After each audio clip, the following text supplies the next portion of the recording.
Good morning everyone. Yes neuro and allied क्लिनिकद्वारा हरेक हप्ता आयोजना हुने एनसी एकाडेमीमा पाल्नुभएका यस संस्थाका अध्यक्ष आदरणीय डाक्टर लेकजङ थापाज्यू, सबै डिपार्टमेन्टका एचओडी सहित यहाँ उपस्थित सबैलाई म हार्दिक स्वागत गर्न चाहन्छु। म फार्मासिस्ट प्रदीप बन्जाडे र आज मेरो डिस्कसनको टपिक रहेको छ ropinirole, a dopamine agonist overview.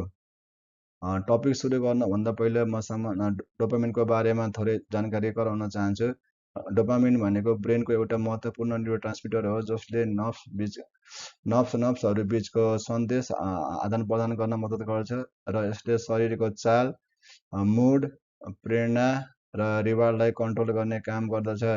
यो मुख्यतः ब्रेनको 3 भागमा उत्पादन हुने गर्दछ। पहिलो भनेको सब्स्टेन्सिया नाइग्रा, जसले चाहिँ मुभमेन्ट अथवा चालचलनलाई नियन्त्रण गर्दछ। अर्को भनेको भेन्ट्रल टेगमेन्टल एरिया, जसले चाहिँ मोटिभेसन, रिवार्ड, इमोसनमा भूमिका खेल्छ। अनि अर्को भनेको हाइपोथ्यालमस, जसले चाहिँ हर्मोन रेगुलेसनमा मद्दत गर्दछ। अब हामी जान्छौँ इन्ट्रोडक्सनतिर। रोपिनिरोल नन अर्गोलिन समूहको औषधि हो र यसले मुख्य रूपमा डोपामिन रिसेप्टरहरूलाई सक्रिय गर्दछ। यो चाहिँ प्राय पार्किन्सन डिजिज र रेस्टलेस लेग सिन्ड्रोम आरएलएसमा प्रयोग हुन्छ। केही उपलब्ध ब्रान्डहरू छन् जस्तै निरोल, रोपार्क, इटिसी। अब जान्छौँ मेकानिजम अफ एक्सन अफ रोपिनिरोलको। रोपिनिरोलले मस्तिष्कको बेसल ग्याङ्ग्लियामा पर्ने प्युरामेन्ट कडेट प्रणालीमा रहेको D2 र D3 रिसेप्टरलाई सक्रिय गरी डोपामिनको प्रभाव उत्कर्ष गर्दछ। यसमा चाहिँ दुईटा एप्रोच दिएको छ। एउटा भनेको रिसेप्टर एफिनिटी र अर्को भनेको सेलुलर मेकानिजम। रिसेप्टर एफिनिटीमा चाहिँ यसमा चाहिँ रोपिनिरोलले मुख्य रूपमा D2, D3 र D4 डोपामिन रिसेप्टरमा बाँधिएर काम गर्छ र यसको सबैभन्दा बढी आकर्षण भनेको D3 रिसेप्टरमा हुन्छ, जुन चाहिँ ब्रेनको लिम्बिक प्रणाली र स्टेटममा धेरै मात्रामा पाइन्छ। त्यस्तै अर्को रहेको छ सेलुलर मेकानिजम। रोपिनिरोलले चाहिँ जी प्रोटिन कपल रिसेप्टरसँग बाँधिएर एडिनाल साइक्लेजलाई अवरोध गर्छ र सिएमबीको मात्रा घटाउँछ। यसले गर्दा चाहिँ भोल्टेज ग्याटेड क्याल्सियम च्यानललाई बन्द गर्छ, साथै पोटासियम च्यानलहरूलाई सक्रिय गरी न्युरोनलाई हाइपरपोलराइज बनाउँछ, जसले गर्दा चाहिँ न्युरोनको अत्याधिक उत्तेजना घटाउँछ र अनन्त न्युरोनल फायरिङ कम हुन्छ र डोपामिन सिग्नलिङहरू सुधार हुन्छ र यसले गर्दा चाहिँ पार्किन्सन्स र आरएलएसको सिम्टममा सुधार हुन्छ। अब हामी जान्छौँ फार्माकोकाइनेटिकतिर। फार्माकोकाइनेटिकमा हामीले बुझ्नुपर्ने कुरा भन्दाखेरि एब्जोर्प्सन, डिस्ट्रिब्युसन, मेटाबोलिजम एन्ड एलिमिनेसन।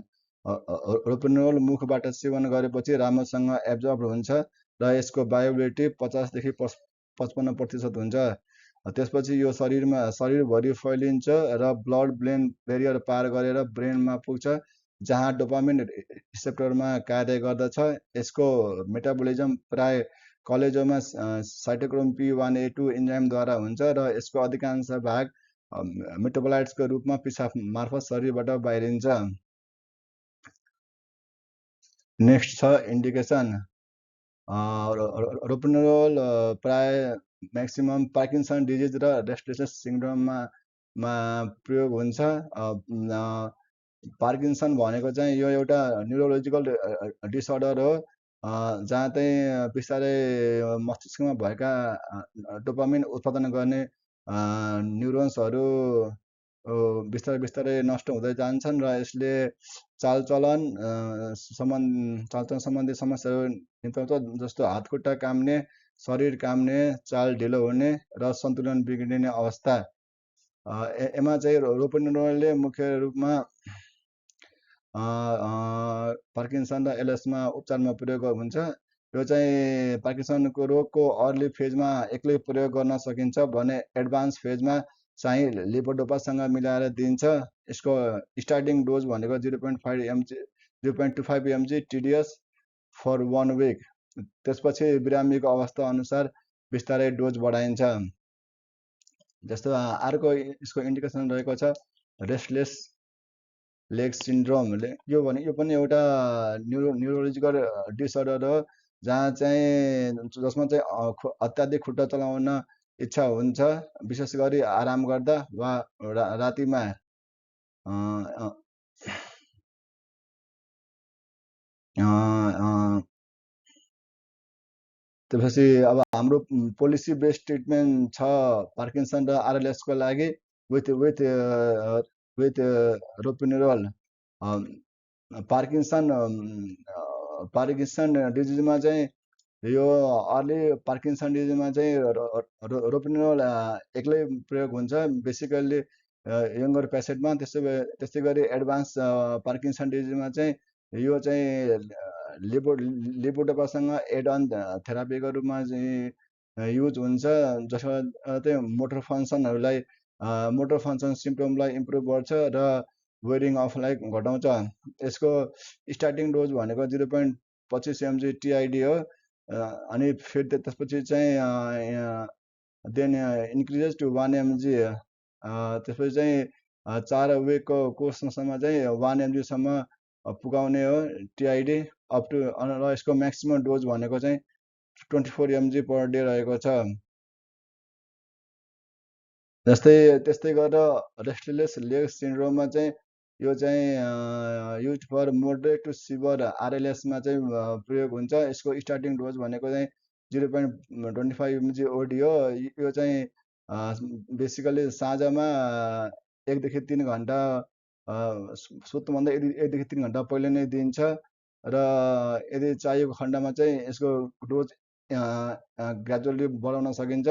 यसको युजुअल डोज भनेको 0.5 to 2 mg पर डे र म्याक्सिमम डोज भनेको चाहिँ 4 mg पर डे हो। अब कुरा गरौँ डोजेज फर्ममा। ट्याब्लेट डोजेज फर्म अफ रेपोनेरोल चाहिँ नेपालमा चाहिँ 0.5 mg 1 mg र 2 mg मा एभाइलेबल छ। यसको चाहिँ एक्सटेन्डेड रिलिज ट्याब्लेट पनि उपलब्ध छ। जनरली यसको डोज चाहिँ टाइट्रेटेड गरिन्छ to reduce the side effect. अब साइड इफेक्टमा छ हाम्रो नजिया, वाकवाकी लाग्ने, डिजिनेस, चक्कर लाग्ने, स्लिपनेस, निन्द्रा लाग्ने, अर्थोस्टेटिक हाइपोटेन्सन भनेको ऊर्ध्व रक्तचाप बढ्ने, हेलुसिनेसन र इम्पल्स कन्ट्रोल डिसअर्डर। यसमा चाहिँ आवेग नियन्त्रणमा समस्या हुन्छ, जस्तो अत्याधिक जुवा खेल्ने, अनियन्त्रित किनमेल गर्ने, अत्याधिक खाने, अथवा यौन इच्छा असामान्य रूपमा बढ्ने। अब अर्को स्लाइड रहेको छ ड्रग इन्टरेक्सन। रोपानिरोलले डोपामिन एन्टागोनिस्ट जस्तै मेटोक्लोप्रोमाइड र हेलोपेरिडोनसँग चाहिँ यसको चाहिँ रोपिनेरोल इफेक्ट कम हुन्छ। त्यसपछि सिएनएस डिप्रेसन जस्तै अल्कोहल, कोल्नाजले निन्द्रा लाग्ने र चक्कर लाग्ने समस्या बढाउँछ।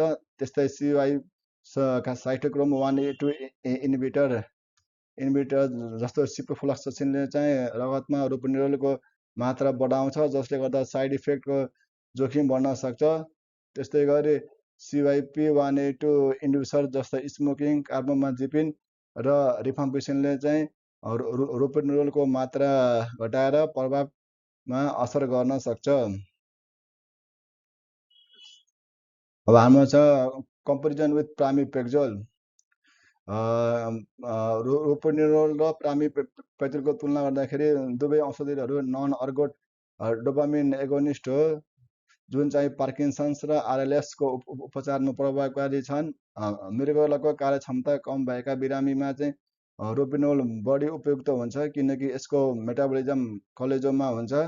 त्यस्तै कलेजोमा समस्या भएको बिरामीको लागि चाहिँ प्रामिपेक्जोल उपयुक्त हुन्छ, किनकि यसको मेटाबोलिजम कलेजोमा कम हुन्छ।